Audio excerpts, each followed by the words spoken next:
Now we will discuss about Viridans group streptococci. अच्छा, हमने जो इसमें अभी तक हमने जो चीज़ें डिस्कस की हैं ना, वो हमने कहा था कि हमारे पास होता है स्टेफाइलोकोकस ऑरियस हमने कहा, ठीक है। उसके बाद हमने जो है ना वो स्टेफाइलोकोकस एपिडेर्मिस पढ़ा, फिर उसके बाद जो है ना वो हमने स्टेफाइलोकोकस सैप्रोफिटिकस डिस्कस किया, और उसके बाद हमने जो है ना वो स्ट्रेप्टोकोकस निमोनिया डिस्कस किया। अब हम चलते हैं विरिडेंस ग्रुप स्ट्रेप्टोकोकाई क्या होता है। पहले तो बात मैं आपको ये बता दूं कि हमारे पास ये वाला जो बैक्टीरिया होता है, ये हमारे पास ये भी नॉर्मल माइक्रोबायोटा है, यानी ये भी एक नॉर्मल फ्लोरा के तौर पे काम करता है, लेकिन किधर, हमारी ओरोफेरिंक्स के अंदर, माउथ के अंदर हमारे पास ये नॉर्मल फ्लोरा के तौर पे काम कर रहा होता है। लेकिन जब इसका एक्सेस हो जाता है फिर ये जो है ना काफ़ी ऑर्गन्स को डैमेज करवाता है। अब ये हमारे पास जो विरिडेंस ग्रुप स्ट्रेप्टोकोकाई होता है, इसमें आते कौन कौन से हैं, पहले तो ये डिस्कस करते हैं। देखो, इसमें आप लोगों ने 3 याद रखने हैं। एक हमारे पास आता है हमारे पास स्ट्रेप्टोकोकस म्यूटेंस, एक हमारे पास आता है बेसिकली स्ट्रेप्टोकोकस माइटस, एक हमारे पास आता है स्ट्रेप्टोकोकस सैंगुइनस। ये आप लोगों ने 3 याद रखने, streptococcus mitis, mutans mitis and sanguinis. अब बेसिकली अगर हम इन चीज़ों को डिस्कस करें तो हम कहेंगे कि ये जो 2 बैक्टीरियाज होते हैं ये बेसिकली आपके पास डेंटल प्रोसीजर में, आपके पास डेंटल प्रोसीजर के बाद एक्ट करते हैं। यानी फॉर एग्जाम्पल कहते हैं कि एक पेशेंट था, वो कहता है डॉक्टर साहब बात है कि मैंने जो है ना वो अभी अपने डेंटल प्रोसीजर के बाद 2 दिन पहले, अब उसके बाद क्या आ रहा है, उसके बाद मेरे जो है ना वो मुंह में जो है ना वो अल्सर्स बनने लग गए हैं, ठीक है। उसके बाद मेरे जो बैक्टीरियल इन्फेक्शन है उसके फीचर्स आने लग गए हैं। तो फिर हम कहेंगे ये या तो एस म्यूटेंस है या एस माइटस है। उसके बाद जो एस सिंग्वाइनस क्या होता है, हमारे पास ये वाला जो बैक्टीरिया होता है ना, ये बेसिकली हमारे पास क्या करता है, ये हमारे पास फिब्रिन के साथ बाइंड कर जाता है। और फिब्रिन क्या होता है, हमने कहा था कोआगुलेशन में परफॉर्म कर रहा होता है। इसका मतलब है अगर आपके पास फिब्रिन की ओवर अकुमुलेट हो जाती है तो हम कहते हैं प्लेटलेट का एग्रीगेशन हो गया। और अगर प्लेटलेट का एग्रीगेशन हो गया तो इसका मतलब है कि आपके पास ये वाला जो बैक्टीरिया होता है ये कोआगुलेशन करवाता है। और ये वाला बैक्टीरिया बेसिकली सब एक्यूट एंडोकार्डाइटिस में जब माइट्रल वाल्व या किसी भी वेल्व की इन्फ्लेमेशन करवा रहा होता है, वो कैसे करवा रहा होता है, हमने कहा ड्यू टू फाइब्रिन डिपॉजिट। जब हमारे पास फाइब्रिन एक्सेस हो रहता है तो एग्रीगेशन हो जाती है उस माइट्रल वेल्व या ट्राइकस्पिड वेल्व के दरमियान। जब आपके पास एग्रीगेशन हो जाती है तो हम कहते हैं ये वाला जो बैक्टीरिया ये सब एक्यूट एंडोकार्डाइटिस करवाता है, इस तरह। ठीक हो गया। अच्छा, अब हम बात करते हैं ये बैक्टीरिया होता क्या बेसिकली, ये क्या ग्राम पॉजिटिव है ग्राम नेगेटिव है, इसके क्या फीचर है। देखो, सबसे पहले तो हम कहते हैं कि ये वाला जो बैक्टीरिया होता है this is also known as gram positive. Second number पे हम बात करते हैं कि ये वाला जो बैक्टीरिया होता है ये अल्फा हिमोलिटिक होता है, सेम एज हमारे पास ऊपर वाला जो हमने कहा था स्ट्रेप्टोकोकस निमोनिया है, ठीक है। हमारे पास ये कौन सा होता है, अल्फा हिमोलिट बैक्टीरिया होता है।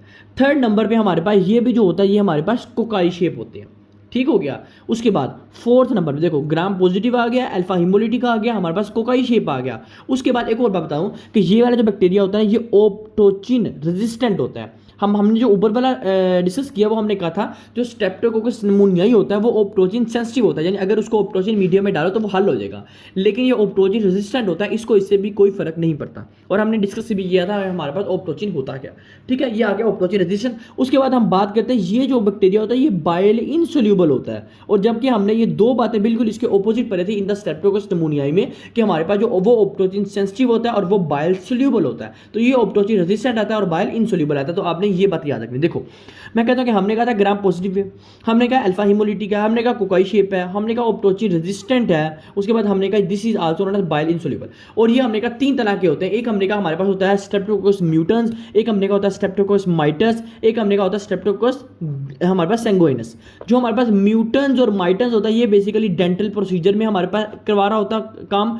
उसके बाद जो सैंगुइनस होता है ये आपके पास करवा रहा होता है, ये हमारे पास सब एक्यूट एंडोकार्डाइटिस में हेल्प करवा रहा होता है, ठीक है। यानी वो जो है ना वो मसला करवा रहा था इसके अंदर। तो आप लोगों ने ये चीज़ याद रखनी है इसके अंदर। और एक और बात बताऊं जो बताइए आपको कि ये आपके पास क्या है, नॉर्मल माइक्रोबायोटा या फिर नॉर्मल फ्लोरा के तौर पे काम कर रहा होता है, किसमें, आपके ओरोफेरिंक्स में। जैसे हमारे पास देखो, जैसे हमने कहा था ना हमारे पास स्ट्रेप्टोकोकस सैप्रोफिटिकस होता है, वो कहाँ नॉर्मल माइक्रोबायोटा है, वो हमारे पास होता है जेनिटल पार्ट्स के अंदर, ठीक हो गया। और हमारे पास एस एपिडर्मिस किधर रहता है, वो हमारे पास नॉर्मल फ्लोरा ऑफ स्किन है। ऐसे ही हमारे पास जो हमारे पास विरिडेंस ग्रुप स्ट्रेप्टोकोकाई है ये हमारे पास होता है नॉर्मल माइक्रोबायोटा ऑफ द ओरोफेरिंक्स।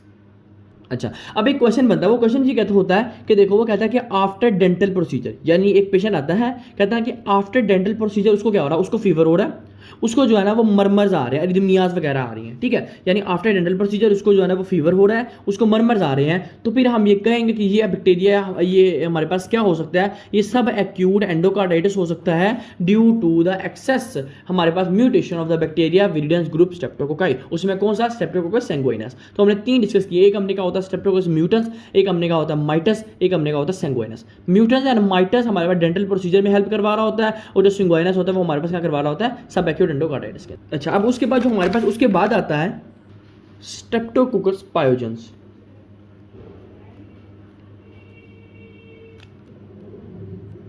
या हम इसे कहते हैं ग्रुप ए स्ट्रेप्टोकोकाई। अच्छा, अब ये जो हमारे पास स्ट्रेप्टोकोकस पायोजेंस होता है ना, इसके बारे में देखो, ये हमारे पास सबसे पहले हमारे पास ये भी ग्राम पॉजिटिव होता है, ठीक हो गया। उसके बाद ये भी हमारे पास जो होता है ना वो कोकाई शेप होते हैं, ठीक हो गया, और ये एक ग्रुप ए टाइप है। ये जो स्ट्रेप्टोकोकस पायोजेंस है ना, ये हमारे पास ग्रुप ए टाइप है। अब हमने एक बात की थी, हमने कहा था कि हमारे पास ना एक होता है टॉक्सिक शॉक स्किन सिंड्रोम, एक हमने कहा था होता है toxic shock scarlet skin syndrome. तो हमने कहा था इन दोनों में डिफरेंस क्या है, ये हमारे पास ड्यू टू स्टेफाइलोकोकस ओरियस होता है, और जो टॉक्सिक शॉक लाइक सिंड्रोम होता है ये हमारे पास होता है स्ट्रेप्टोकोकस पायोजेंस होता है। और यहाँ आपके पास पेनफुल ज़्यादा कंडीशन आती है, लेकिन ये पेनलेस कंडीशन होती है। तो हमने ये दोनों में जरा डिफरेंस किया था। अब हम चलते हैं कि हमारे पास जो स्ट्रेप्टोकोकस पायोजेंस होता है, ये हमारे पास इसको कैसे हम डिफरेंशिएट करते हैं। सबसे पहले हम कहते हैं इसको 3 पार्ट्स में। एक हम कहते हैं कि हमारे पास आता है पायोजेंस की फॉर्म में, ठीक है। एक हम कहते हैं कि हमारे पास होता है दिस बैक्टीरिया इज आल्सो टॉक्सिजेनिक, और हमारे पास ये इम्यूनोलॉजिकल में क्या इंपॉर्टेंट रोल प्ले करता है, यानी हमारी इम्यूनिटी को कैसे सप्रेस करता है। हम ये चीज़ें देखते हैं। देखो, अगर तो हमारे पास ये पायोजेंस है तो फिर हमारे पास क्या सिम्टम्स आएंगे, याद रखना कि हमारे पास इसमें हमारे पास जो सिम्टम्स आएंगे वो हमारे पास आएंगे क्या, फेरिंजाइटिस, यानी हमारे पास स्ट्रेप्टोकोकस पायोजेंस जो है ना वो 3 तरह के काम कर रहा होता है। एक पायोजेनिक काम कर रहा होता है, एक टॉक्सिजेनिक काम कर रहा होता है, एक इम्यूनोलॉजिकल काम कर रहा होता है।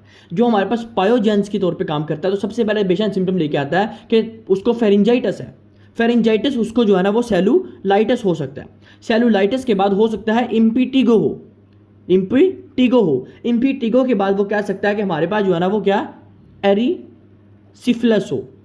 अच्छा, अब ये उसके बाद ना मैं आपको एक चीज़ बताऊं, देखो हम जो है ना वो डायग्नोज करते हैं जो है ना वो थ्रोट स्वैब के साथ, ठीक है। हम स्वैब डालते हैं थ्रोट के अंदर, ठीक है, और उससे हमें पता लग जाता है। अच्छा देखो, थ्रोट स्वैब जिसे कहते हैं। अच्छा, अब मैं आपको इसमें एक चीज़ बताऊं कि देखो एक पेशेंट आता है, वो जो है ना वो 3 से 4 ईयर्स ओल्ड है, ठीक है, या 3 ईयर्स ओल्ड है, ठीक है। हमारे पास जो है ना वो बेबी आया है, प्रेजेंटेशन क्या लेके आया, उसके ऊपर जो स्किन है ना उसके ऊपर आपके पास जो है ना वो रैश है, लेकिन कौन से, सैंड पेपर रैश है। उसके बाद जब उसकी टंग चेक की गई है तो टंग उसकी है स्ट्रॉबेरी अपीयरेंस, यानी टंग उसकी स्ट्रॉबेरी अपीयरेंस है, सैंड पेपर रैश के साथ आया है, और वो हिस्ट्री क्या देता है कि 2 से 3 दिन पहले उसको फेरिंजाइटिस भी था। तो ये डायग्नोज होगी हमारे पास किसकी, स्कारलेट फीवर की, ये याद रखना इसमें। उसके बाद मैं आपको ये बताऊं कि देखो होता ये है कि हमारे पास ना एम प्रोटीन होती है हमारी बॉडी के अंदर, एम प्रोटीन होती है, और वो एम प्रोटीन, देखो मैं फॉर एग्जांपल कहता हूं कि मेरे पास ये है थ्रोट है, गला है, ठीक है, नेक का रीजन है, इसमें ना हमारे पास प्रोटीन होती है जिसे हम कहते हैं एम प्रोटीन, ठीक है। अब होता क्या है कि हमारे पास ये जो बैक्टीरिया होता है ना स्टेफ पायोजेंस, हमारे पास ये ग्रुप बीटा है ना, अल्फा टाइप है लेकिन बीटा हिमोलिटिक है। तो हमारे पास ये करता क्या है, ये वाला जो बैक्टीरिया होता है ना इसमें हमारे पास एम प्रोटीन लगी होती है इस बैक्टीरिया के ऊपर।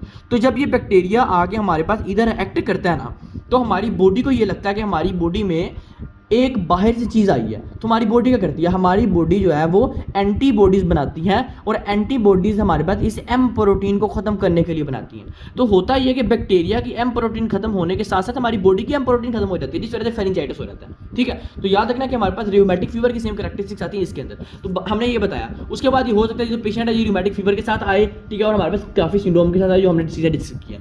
अब हम बात करते हैं इसमें एंटीबॉडीज कौन सी आती है। इसमें हम बात करते हैं एंटी स्ट्रेप्टोलाइसिन एंटीबॉडी पॉजिटिव आती है, एंटी डीएनए एंटीबॉडी पॉजिटिव आती है। उसके बाद हम कहते हैं स्ट्रेप्टोकाइनेज एंटीबॉडी पॉजिटिव आती है। और चूंकि ये बैक्टीरिया जो होता है ये एक्सोटॉक्सिन रिलीज करता है, इस वजह से हमें जो है ना यहाँ आपको बॉडी में यानी डिफरेंट टाइप्स में अगर आप हिस्टोलॉजिकल फीचर्स देखो तो आपको बॉडी में क्या मिलेगा, इस तरह का हिस्टोलॉजिकल पिक्चर होगी आपको डिफरेंट में। देखो कोकाई शेप अपीयरेंस होगी, उसके साथ साथ हमें जो है ना वो एक्सोटॉक्सिन हमारे पास दरमियान में फिल्ड हुआ होगा। और ये एक्सोटॉक्सिन बेसिकली क्या करता है, आपके डीएनए को डैमेज करता है, जिसकी वजह से आपको एंटी डीएनए एंटीबॉडी आपको पॉजिटिव मिल रही होती है। ठीक हो गया।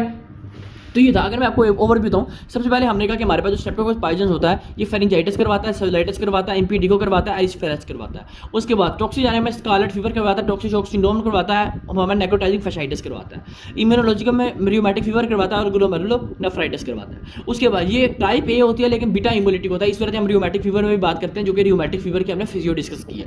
उसके बाद हम कहते हैं कि स्कारलेट फीवर की डेफिनेशन हो सकती है, ये हमने क्लिनिकल पॉइंट से देखा कि एक 3 ईयर्स ओल्ड आया, ठीक है, उसकी जो है ना वो रैश है, क्या सैंड पेपर रैश है, ठीक है, सैंड टाइप। उसके बाद स्ट्रॉबेरी टंगा पीना था, 2 से 3 दिन पहले की हिस्ट्री ये है कि उसकी फनीजाइटिस था, तो हम कहते हैं this is a scarlet fever. तो हम कहते हैं कि हमारे पास जो है ना एंटीसेप्टोलाइस एंटीबॉडी पॉजिटिव मिलती है, एंटी डीएनए एंटीबॉडी पॉजिटिव मिलती है। उसके बाद जो है ना वो हमारे पास स्ट्रेप्टोकाइनेस एंटीबॉडी पॉजिटिव मिलती है और एक्सोटॉक्सिन एंटीबॉडी हमें जो है ना यहाँ, ठीक है। ये अलग ही बात। अब हम जो है ना ये हमने जो बातें कहा था ना ये हम जरा डिस्कस करते हैं कि हमारे पास बेसिट्रासिन क्या होता है और हमारे पास पायरोलिडोनाइल क्या होता है। अच्छा, तो बेसिट्रासिन सेंसिटिव है ना, इसका मतलब ये होता है कि देखो ये एक ऐसा एंजाइम होता है, ठीक है, जो कि हमारे पास शो ये करवाता है कि हमारी बॉडी में अगर बेसिट्रासिन होगा। मैं आपको पहले बता दूं कि बेसिट्रासिन होता क्या। देखो, बेसिट्रासिन हमारे पास एक ऐसा एंजाइम होता है जो कि आपके पास सेल वाल को डिस्ट्रॉय करता है और सेल मेम्ब्रेन को डिस्ट्रॉय करता है। यानी अगर हमारे पास कोई भी बैक्टीरिया आता है उसकी सेल वाल और सेल मेम्ब्रेन को डिस्ट्रॉय कर देता है। और बेसिट्रासिन सेंसिटिव का मतलब यह है कि अगर हम इस बैक्टीरिया में देखेंगे, इस बैक्टीरिया में हमें बेसिट्रासिन मीडियम डालेंगे तो इस बैक्टीरिया की सेल वाल डिस्ट्रॉय हो जाएंगे। तो इसका मतलब है बेसिट्रासिन सेंसिटिव है। और अगर कोई बेसिट्रासिन रेजिस्टेंट है तो इसका मतलब यह है कि अगर हम इसको बेसिट्रासिन डालेंगे मीडियम तो उसको कोई फर्क नहीं पड़ेगा इस बैक्टीरिया को। उसके बाद हमारे पास आता है पायरोलिडोनाइल अराइलामाइडेज, इसको हम बेसिकली कहते हैं PYR जीन या एंजाइम। ये हमारे पास हाइड्रोलाइसिस के तौर पे काम कर रहा होता है और ये शो ये करवा रहा होता है कि हमारे पास इस बैक्टीरिया ने एक्ट किया हुआ है, पायरोजेंस ने। लेकिन हम कहते हैं कि ये जो बैक्टीरिया ये हमारे पास है ना रेड कलर अपीयरेंस को शो करवाता है और ये हमारे पास डायग्नोस्टिक क्राइटेरिया होता है मोस्ट कॉमनली कि हमारे पास बैक्टीरिया ये है। ठीक हो गया। उसके बाद हमने जो है ना ये बातें डिस्कस की कि हमारे पास स्ट्रेप्टोकोकस बाइजेंस क्या होता है और विडेंस ग्रुप हमारे पास स्ट्रेप्टोकोकाई क्या होता है। ठीक हो गया।